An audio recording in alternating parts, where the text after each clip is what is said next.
Salut tout le monde, c'est Jérémy. Alors dans différentes vidéos, on m'avait demandé un petit peu ce que je pensais de la marque Pamu, ou Pamu, je sais pas comment on dit. Dans tous les cas, j'ai contacté la marque pour voir avec eux si ça les intéressait que je présente certains de leurs produits, et ils m'ont envoyé les Pamu Slide Mini. Donc je vais vous présenter ça aujourd'hui, ça fait quelques semaines que je les utilise personnellement, je les ai pris avec moi pendant mes vacances, donc je vais pouvoir vous donner un petit peu mon avis là-dessus.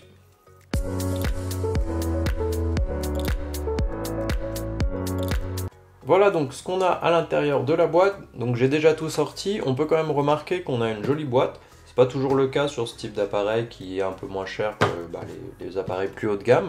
La boîte est sympa, on a ici les écouteurs et leur boîte de recharge, on va avoir un petit sac pour le transport, un manuel d'utilisateur avec du français aussi à l'intérieur, un câble USB vers USB-C, car l'appareil se recharge en USB-C juste ici. On va avoir différentes petites tailles d'adaptateurs en fonction de l'oreille en fait tout simplement qu'on va pouvoir utiliser. Moi je suis parti sur la taille la plus grande. On a deux jeux différents, les adaptateurs standards plus les adaptateurs qui sont censés tenir encore mieux au fond de l'oreille. Effectivement peut-être pour le sport ça peut être intéressant de les utiliser. Moi je trouve qu'ils sont pas mal déjà ceux qui sont fournis de base parce que ça rentre bien dans l'oreille et puis ça bouge pas tout simplement quand on se déplace. Comme vous le voyez ici, il cherche à se connecter déjà rien qu'en les ouvrant. Donc ça clignote de différentes façons en fonction s'il est en mode apprentissage, en mode connexion ou en attente de connexion.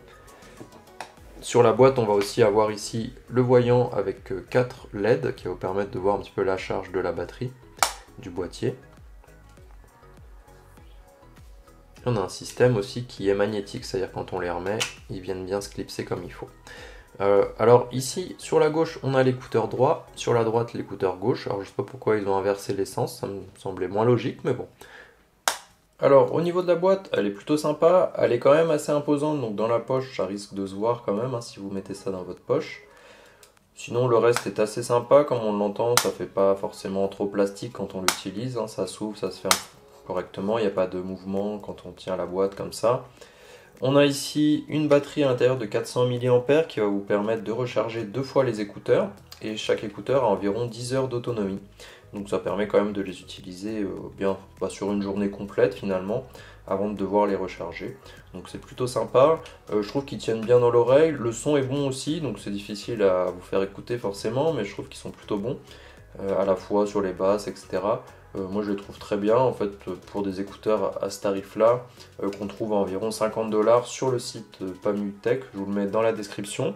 Autre point sympa, ici on a une puce Qualcomm QCC3020 qui vous permet aussi d'avoir le codec aptX de disponible. On a des écouteurs qui sont IPX6 donc qui vous permettront aussi de le faire, de les utiliser pour faire du sport, même s'il y a de la pluie ou quoi que ce soit, ça posera pas de soucis particuliers. On peut utiliser les écouteurs un par un, il n'y a pas de problème là-dessus. Si on jette un coup d'œil au manuel, donc déjà pour une fois le manuel est aussi disponible en français, donc ça c'est plutôt pas mal.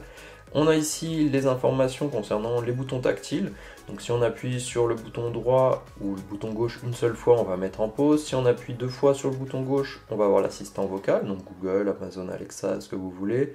Si on appuie 2 fois à droite, la piste suivante, on peut répondre aux appels bien entendu. On va aussi pouvoir augmenter ou diminuer le volume en appuyant longuement sur la gauche ou la droite. Donc c'est plutôt sympa. Et en bonus, on va aussi pouvoir l'utiliser avec un chargeur sans fil, donc c'est plutôt pas mal. Et comme on le voit ici, les indicateurs de charge, chacun représente 25% de la totalité de la batterie. Donc c'est très bien. En plus de ça, comme vous le voyez, ça tient très bien dans l'oreille. Donc on peut très bien l'utiliser pour le sport. On a plusieurs jeux de petits adaptateurs pour justement avoir quelque chose qui tient vraiment bien à l'oreille. Donc faites attention à bien mettre l'adaptateur correspondant pour que ça soit le plus agréable à porter. Je les ai mis plusieurs heures d'affilée pour regarder des vidéos, des choses comme ça. Il n'y a pas eu de gêne particulière malgré que ça rentre quand même dans le conduit. Donc c'est pas gênant du tout. Voilà, donc comme je vous l'ai dit, je trouve ces écouteurs plutôt sympas. Là, je les ai mis justement pour que vous puissiez voir un petit peu ce que ça donne. Donc j'ai vraiment l'impression d'être un petit peu dans ma bulle, tout simplement parce que du fait que les écouteurs soient enfoncés, ça isole un petit peu du reste. Donc c'est juste de la réduction de bruit passive, il n'y a pas de réduction de bruit active.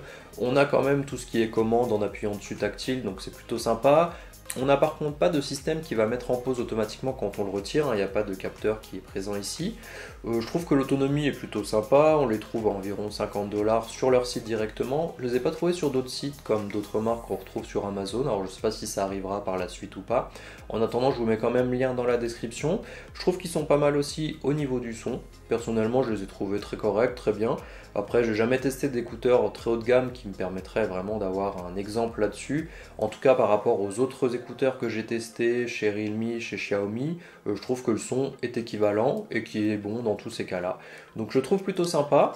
Donc dites-moi en commentaire si vous connaissez cette marque, si vous avez déjà des écouteurs de cette marque-là. Et dites-moi tout simplement ce que vous en pensez. Et on se voit dans la prochaine vidéo.